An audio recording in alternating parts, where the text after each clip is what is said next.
you talk a lot about how AI can transform healthcare, especially through a humanistic perspective. So I was hoping you could elaborate on that because that does seem counterintuitive. We typically think of AI as, yeah, kind of replacing humans. Right. Well, the main theme, the overarching theme is whereas most people are thinking that AI can help with tasks, the bigger picture is that it could make medicine human again, which it has eroded. The patient-doctor relationship has gone south. It's really over the course of the decades that I've been in medicine, I've watched this where very little time with patients, very little face-to-face contact because you're trying to do data clerk work and looking at a screen instead of looking at the patient, and a variety of other things that have changed medicine for the worse. And what's interesting is by virtue of the potency of AI, not just for clinicians, but also for patients, it could actually bring back that relationship, the trust, the presence, the intimacy that we used to see, prior to, let's say, 1980s, way back, because it's been a steady demise over this period of time.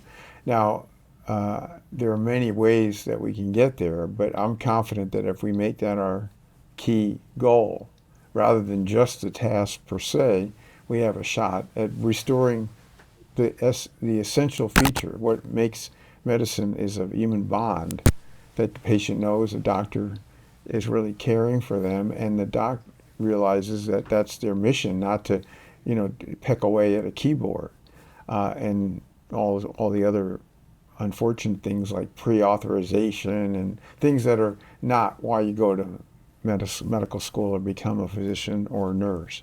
Right. And then, yeah, I know you've talked a lot about how the keyboard, even just distracting from that patient doctor eye contact, just makes it such a less empathetic field.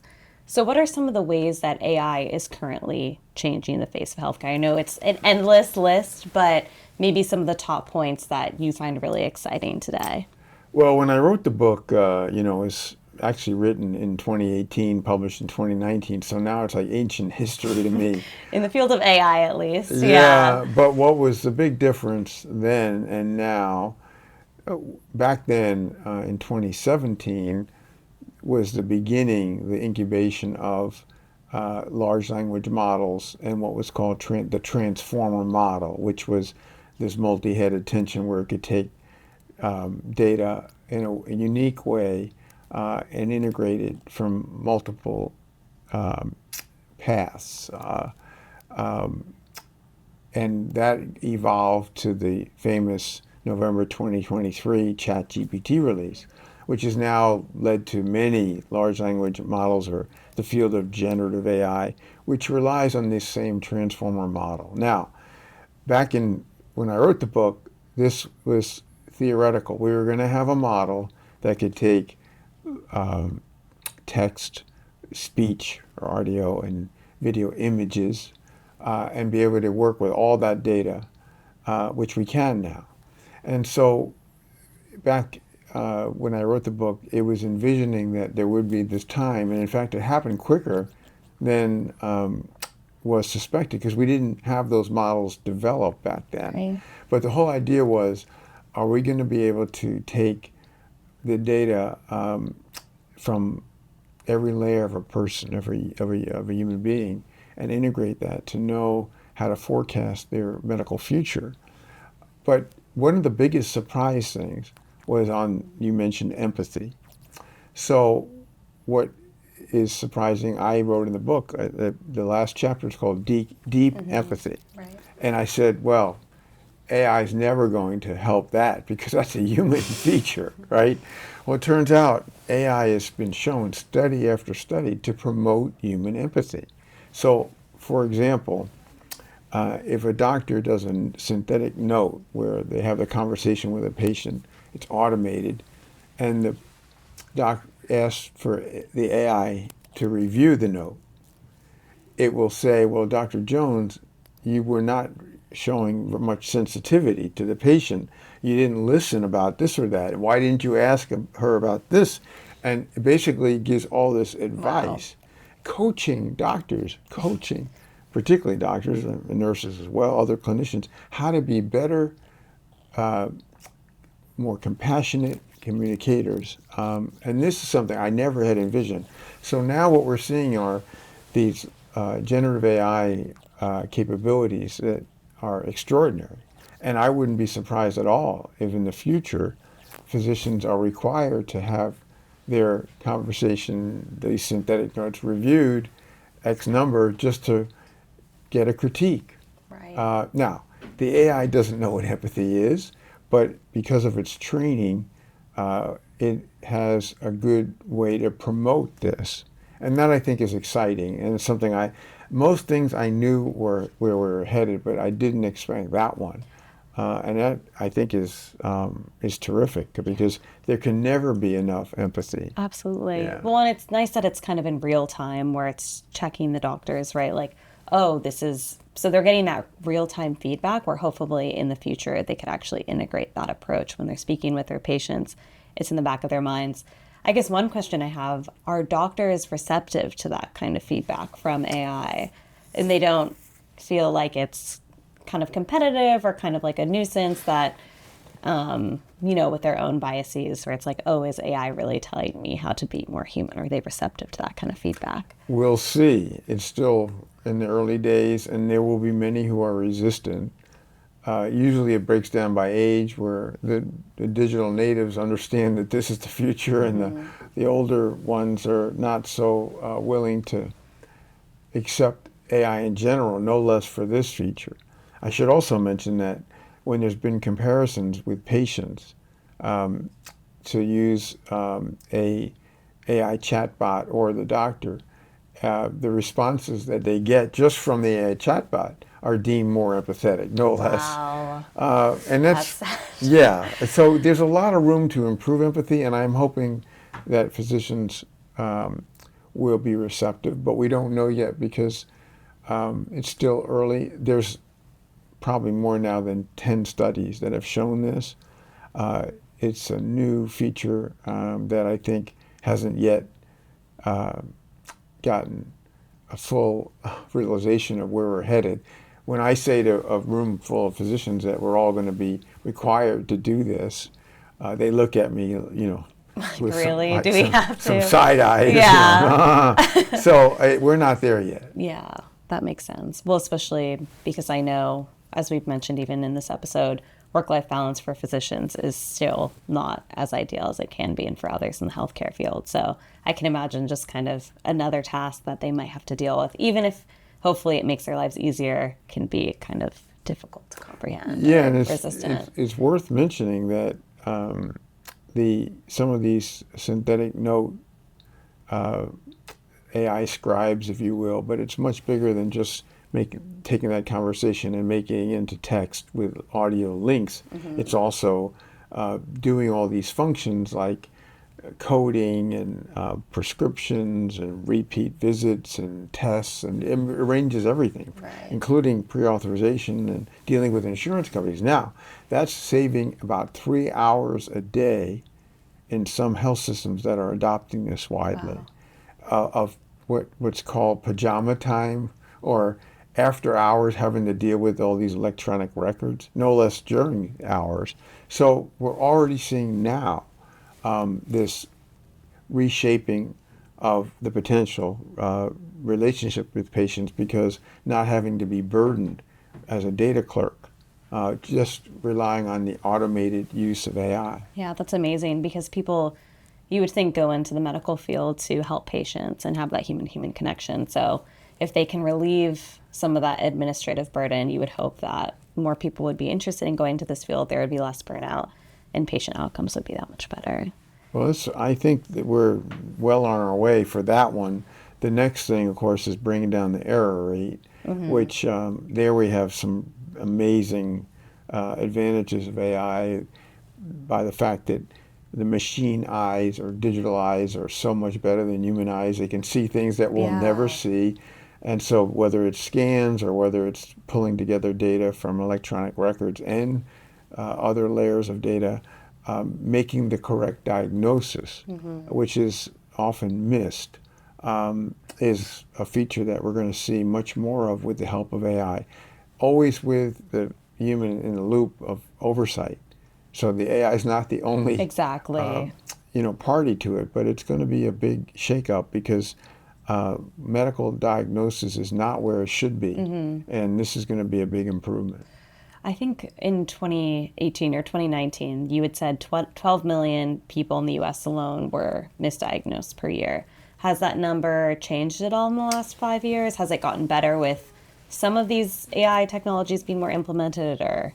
It hasn't gotten better. There was a more recent study that mainly confirmed that, but added that 800,000 Americans are getting seriously disabled or dying from annual medical errors. 800,000. Wow. That's enormous. That was from Johns Hopkins.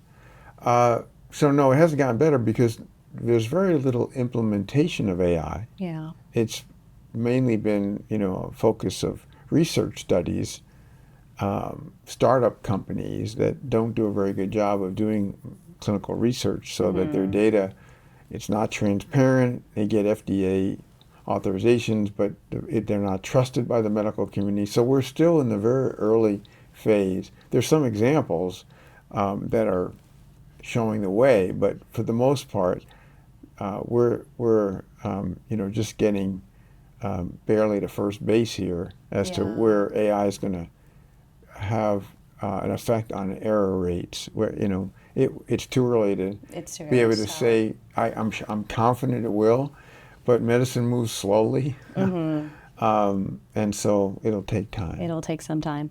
So you mentioned that in the last 5 years, one of the more surprising things was the large language models and how much we've been able to advance there. Are there any other big surprises that you weren't necessarily thinking would happen over the course of these 5 years? No, I think everything else is pretty much as expected. The issues like bias, the concerns about worsening health inequities, the lack of transparency. I think all of that is anticipated. I think the tech titans that are kind of commanding this space, like Google and Microsoft and OpenAI, Meta, they're just gotten stronger over the years, but you might have anticipated that. One of the greatest things that happened during the book for me was learning about NVIDIA. So back in 2017, I'm reading, wow, everybody's going to be using these GPUs of NVIDIA, graphic processing unit.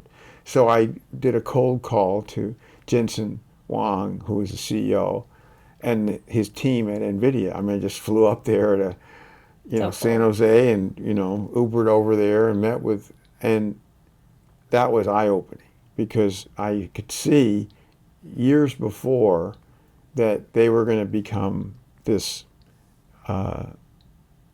maybe not the only supplier of GPUs, but they were going to be big. And what's fascinating is, Jensen is such a humble guy, and they planned this company 20 years ago in a Denny's, having breakfast and on some napkins, some napkins, right? And I learned about NVIDIA, and we developed a collaboration, a center of excellence for genomics and biosensors with them, and that it wasn't a surprise, but the fact they got so big that it got to be, the main entity, and it wasn't just hardware; it got into everything else. So, whereas that company got started with video games, look what's happened because of the large language models, and so that I wouldn't put it necessarily in any shock category, but it was one of the outgrowths of the book, and knowing that they were going to be, a major force. Yeah. It is encouraging that, you mentioned medicine moves slow, but hopefully with these other industries that have the luxury of moving a little bit faster, that it can kind of bolster medicine in this area and hopefully, as you mentioned before, translate over so we can use some of these advancements and propel the field forward. I hope so. These companies don't do well dealing with things like the FDA and health systems It's and different. data. It's too different. It's a different. So, the first company that seriously tried to transform medicine of the tech titans was Apple, and they've had some impact, but it's still you'd have to regard as fairly minimal. And we'll have to see whether this new direction that leverages extraordinary models in AI will make a difference. Right. So you mentioned some of the things that you're not surprised that are concerns in the field, like biases, underrepresentation. Are there things that people or organizations should be doing now to ensure that that is as limited as possible? Well, the people that build the models have to make sure they have diverse data sets, not just representing, one ancestry and not just one health system. Ideally, very large and very diverse, and then screen for potential biases that are embedded in our culture. I mean, it's just a mirror of our society. If they're not probed systematically, the chances of them showing up as outputs is going to be there. So diverse, and then of course, when these are used, there has to be considerations about data security and privacy, making the data as much as possible explainable and transparent. These are ideal objectives. Those were all known before, and they're still just Still as out important there. now. Yeah. And yeah, hopefully people are taking the time to do that, right? Because the AI is it's what we build it to be, as you're mentioning. So any issues. It's a human product of inputs and then using the outputs, and everything in the middle depend on those inputs. Right. And that's one of the main issues we have today is that the data sets that are used are not ideal. They're often not large and diverse. And so not enough attention is ever put on the data itself and how rich and multimodal that it is, because we can deal with that now. We couldn't, beforehand. Only in recent times. But our problem now is we have the models and not the data commonly. Interesting. Are there any organizations where you feel like they are doing a good job in this area?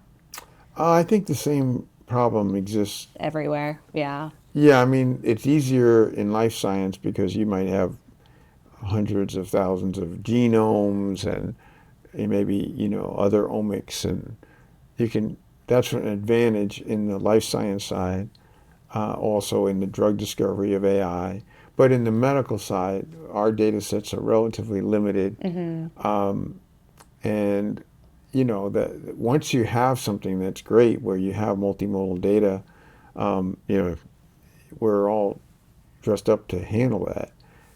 But finding those data sets are few and far between. Oftentimes they're overfitted because it's just inadequate numbers, and so you're trying to extrapolate and extract messages that are not necessarily true. So it's a work in progress, but we'll get there. Yeah, I imagine too. Yeah, obviously one of the unique components of the medical field is that a lot of this information is private or inaccessible. So needing to make sure that we're operating within the medical field and in patient privacy and all of that, which other fields do not have to deal with. Right. No, exactly. And I think this makes it more challenging, but obviously it's hard to imagine something more important in your health. So we'll get there. I'm confident. It always takes longer than it should. That's one of the lessons I've learned over extended period of time. Yeah. But it's amazing that people like you are pushing this forward and are such a spokesperson for the field, and kind of bringing all of these people from different areas that are all working in AI, but hopefully can help medicine as well. Yeah. Well, thanks. We're talking about a lot of different topics today, but there's a lot of things we want to chat about. And one thing is you're an expert science communicator. So what strategies have you found in making these very complex topics engaging and also trustworthy to the public? We already chatted about, some of that trust being broken in the last 4 years. So how are you able to kind of garner that with your audiences? Yeah, it's something I enjoy. I mean, it was really, I wish I had started it much earlier in my career, but I like to translate stuff to put it in more common or lay terms. I found over the years that I give the same talk with the same slides to a lay audience as I do to peers, just because there's no reason to try to impress anybody with fancy jargon and Yeah. boiling it down to how anyone could understand it is the goal, and doing it in a way that is accurate. And also, most of the public has this intrinsic or embedded interest in science and medicine, and especially if it pertains to their health. I was going to say, yeah, it's And very if we talk personal. about your or our body, whatever, that just that alone gets people, that's something of interest there. Yeah. But knowing the topics too that are the ones that will garner most interest, these are things that are really important, because we need to crowd out all the bad stuff that's out there, and that's a challenge too. Is Yeah, all the it's toxicity, misinformation. the incredible amount of strident, organized, funded anti-science that's going on right now. So it wasn't as difficult to do this pre-COVID, but that's brought out not just loonies, but brought out these really ridiculous type of views that are, whether it's conspiracy theories or Yeah. baseless, people that do their own research. I'm into democratizing all information, but the fact that there's, I could put something out which is well grounded and unquestionably true facts, and people will say this is all Dispute it. bogus. So being a communicator these days is challenging, and that's why I've much enjoyed the Ground Truth Substack, because those people are not the loonies and the difficult ones. They're people that are truly come to that Yeah. to learn, to get the latest info or whatever. But if you work through like X or Twitter and some of these other channels, you don't know what's going to happen. Yeah, you have all of all of the general public, and it's just so unfortunate that science has become so politicized. I mean, I think Yeah. traditionally in a pre-COVID world, science was this kind of haven that people trusted the experts, and people were coming with curiosity, and they weren't trying to one up another person or disprove someone, Right. because they were like, oh, I want to learn from the real clinicians, the real scientists, the real experts. So one thing you mentioned is you use the same slides for experts in the field as you do for lay audiences. Do you find, I think one thing I struggle with is I never want to sound condescending to someone who might actually have this information. So how do you kind of grapple with that, where you don't want to be condescending to the people who might already be super knowledgeable in this area? How do you find that middle ground? I don't worry about that at all, because I think I'm not often going over really basic stuff. Okay. I'm trying to lay out a vision for where we're headed, so I don't see that often Okay. come up. I certainly don't ever want to be condescending. I think it's much more the choice of language and how it's positioned. But it isn't really, I think, an issue of talking down to anyone. I think that we don't do as enough in all of biomedicine, which is communicating without the jargon and the inside baseball type stuff. And so I think it's healthy. There are people that object to this. I wrote an invited paper for Science on a topic, and when the reviews came back, one of them wrote, "This is written at the 6th grade level." And you're like, it should be written at the 6th grade level. Like, that's Yeah. the whole point. So I sent that review to my friend Alan Alda, And he says, this is the nicest compliment I you'll was ever gonna say have. that's amazing. So, it doesn't have to be at the sixth grade level, but obviously that's the point, is that so people can understand it. What are the problems we have is, if you look at any science journal, medical journal, and you look at the articles, they're written in arcane ways that only that person in that niche of the field could try to fully understand it. Parse out, yeah. And that isn't good. I mean, if the only people that are going to read the paper are this, very rarefied group, that's not what it's intended for. So we have to do better in general. This is, all of publishing, but also gearing things more so that anybody could, people today, they talk about, oh, it's not open access. But if you gave them the article open access, they wouldn't be able to understand it anyway. So we need to change the basic communication, the words and the figures and the way we get the points across. Now, sometimes you have to admit it's hard to get it into simple terms. And you just say, this is the best I can do. Like, this is incredibly complicated. Yeah. This is how I can simplify it as much as I can. Yeah, and just say, you know what, it's complicated, folks. Yeah, like AI, just explaining how the actual operations of it. Yeah, and so you just either say, don't read this part if it gets to you. It won't change the overall. Right. But, basically say there's certain things that is very hard to get into this, very elemental language. Well, and as we're trying to garner more public trust too, the more that we can communicate this information in a way that they can actually understand it, there's much less room for things to be translated improperly or incorrectly. Hopefully that would help the public understand the actual science behind things. Right. There wouldn't be anything lost in translation then. That is the hope. That's the goal. So I also want to touch on your path to eventually what led you to Scripps Health and Scripps Research, but what prompted you to want to go into cardiology in the first place? Well, that wasn't my initial plan. It was in college. I was at University of Virginia, and I actually was a genetics major. That was my biggest interest, and I planned to, do that for a career somehow or other.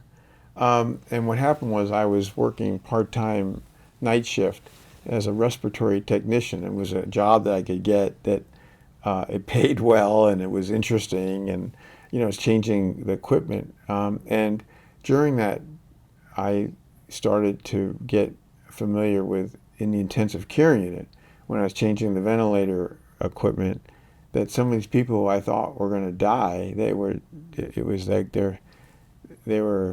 was like a Lazarus. They were just resurrected and able to get back to health. And I said, this medicine thing is really interesting. Yeah. So that's how I got into medicine. I switched everything to then, get all the pre-course needs to apply. And then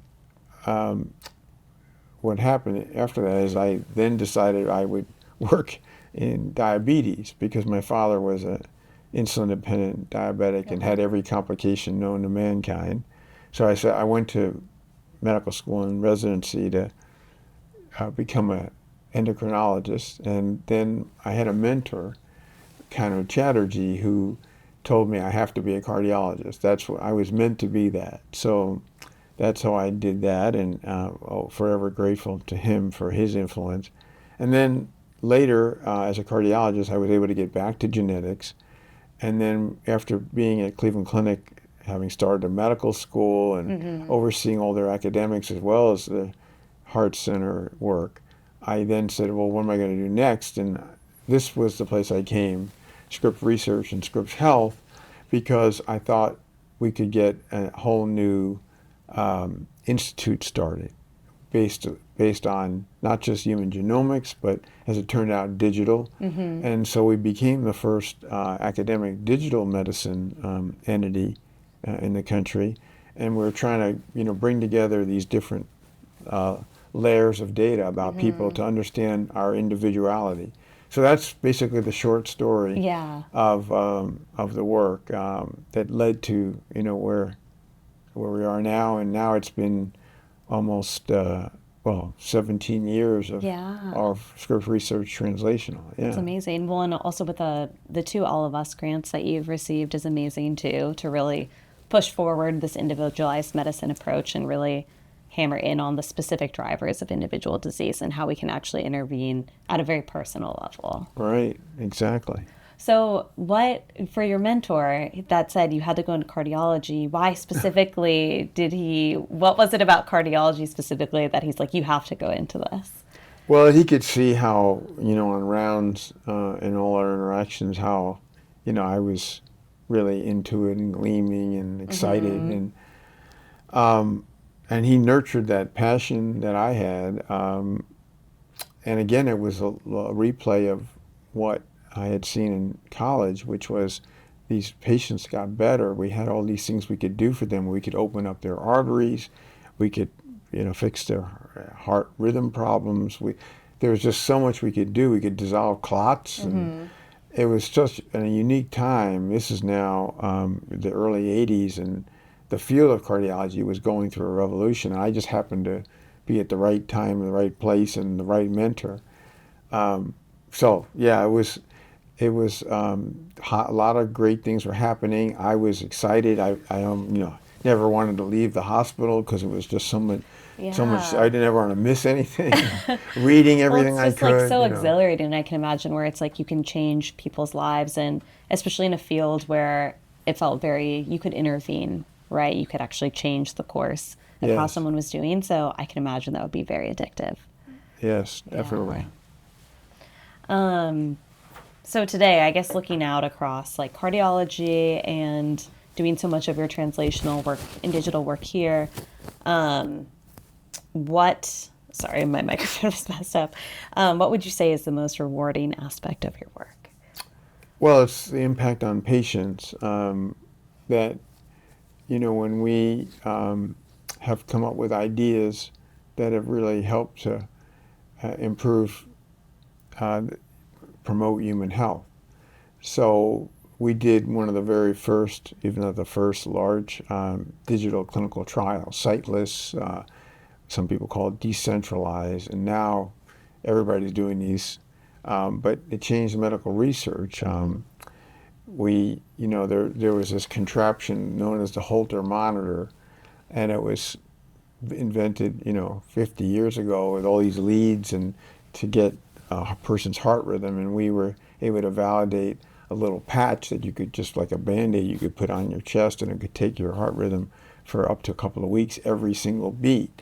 And we've done a lot of these things to advance the field, chip away at ways to, whether it's genomics or digital or now with AI, to promote human health. And that's gratifying because I still in clinic get to see patients one-to-one and try to help them, and that is great. But when you can do that at a scale, at a much higher level of impact, that's what makes everything exciting. Yeah, and hopefully change the course of the field, right? Especially as you see it veering more towards technologically enabled. How can we ensure, there's still the human component alongside? So it's awesome that you're more on the research side and then also the clinical side where you're really seeing the direct impact too. Yeah.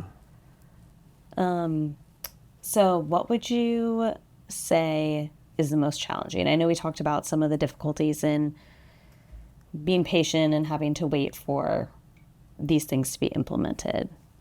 Yeah, I mean, that challenging is the part of, the incubation phase seems like forever. I'm going to give you an example. Early on we saw the telemedicine was going to have great promise because you didn't have to go to a physical building and you could get a lot of things. But for years we said this was important, and it took a pandemic. Yeah. And so, you hate to see that you have to have some mega crisis for advances to be made. So that's certainly one of the real challenges. And then dealing with the anti-science and the lack of collegiality and, that whole spectrum. Well, and it's crazy that that's been such a dramatic shift within the last 5 years, too. Yeah. That, I mean, you Yeah. spent so much of your career not having to handle or deal with that. And then now it's really just been such a rapid evolution in that direction. Exactly, and there's just not enough being done to try to titrate it or mitigate it, and it just seems to be getting worse all the Yeah. time, and so that is worrisome. I hope that something is going to change the arc of that problem. It's serious. Yeah. I feel like as science communicators, that's our number one job, too. So when you're not in the lab or in the clinic, what are you working on? What are you doing? What are you reading? I do a lot of reading, whether it's books or journals every day, and I mean that's a hobby in a way. I mean I enjoy it, information junkie, if you will.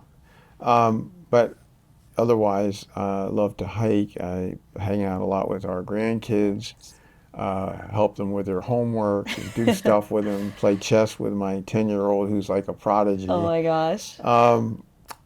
and stuff like that. But yeah, I mean um, I love what I do, and it's never a day that I don't feel lucky to have a place where you have ideas and you can help inspire others to, do things that are big, not just, little things, and Yeah. really enjoy that. Well, yeah, your work is such a place where you can be creative and you can make these huge, massive changes. So many people, yeah, don't necessarily have that in their day to day. So it's so amazing that you can have that, hopefully, big influence in Yeah, people's it's lives.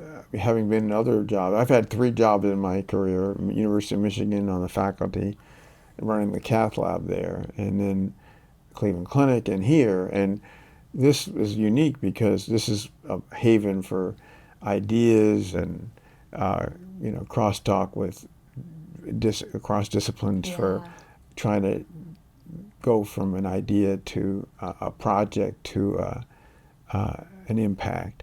And so this is the most fun I've ever had Oh, because that's I don't have a amazing. lot of this administrative Yeah, that's burden. true. And I have the mix of seeing patients, but also having a pulse on their needs and their unmet Hmm. issues, but also being able to come up with solutions. That's Right. really the best of both worlds. I wish that was more possible in the healthcare versus science spaces. I feel like I've talked to both people on either side of the spectrum that it just seems so difficult to be able to merge the two like you have, where people feel forced to either go the medical route or the more scientific benchside research route. So I feel like to be able to combine them, that's what we need more of in the future. And it's just unfortunate that, It yeah. really is. The physician scientists, that species is, not extinct, but it's hanging by a thread. And then on the other side, the scientists who are truly engaged in, translation and medicine, they're not, we don't do enough to nurture that. So you're right. I mean, I think we've learned so many times, again, it's like the pandemic, that our best ways to innovate is when we have transdisciplinary, Hmm. coalesced efforts. And so I wish we had even more of that. But we're lucky here because, this is a unique campus and a unique place in the country where we can do this. So Yeah. it's unrivaled in many ways. Yeah, and have so many of these resources all in one place. I think every person I've talked to at Scripps on the faculty side has just echoed that it's so unique to be able to actually collaborate across departments that even other institutions aren't necessarily like that. But here, Scripps actually stands by that. Yeah, there's no question about that. Yeah. And we don't have the problem of typical universities with many other competing interests. Right. And so that gives us a lot of agility. So you say, I think we should do this, and then next thing All you right, know, let's do you're doing it. it. Yeah. And getting stuff done is, critical. If you have an idea, it's really good. You got to actualize it as soon as you can. And Yeah. that's where we have a real edge, I think. Yeah, and move fast.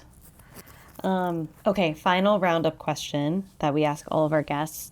If you could give one piece of advice or wisdom to any up and coming scientist or clinician, what would it be? Well, there's hard to come up with just one, but I think the idea that you'd like to not just follow something that excites you in your career, a path, but be open to change.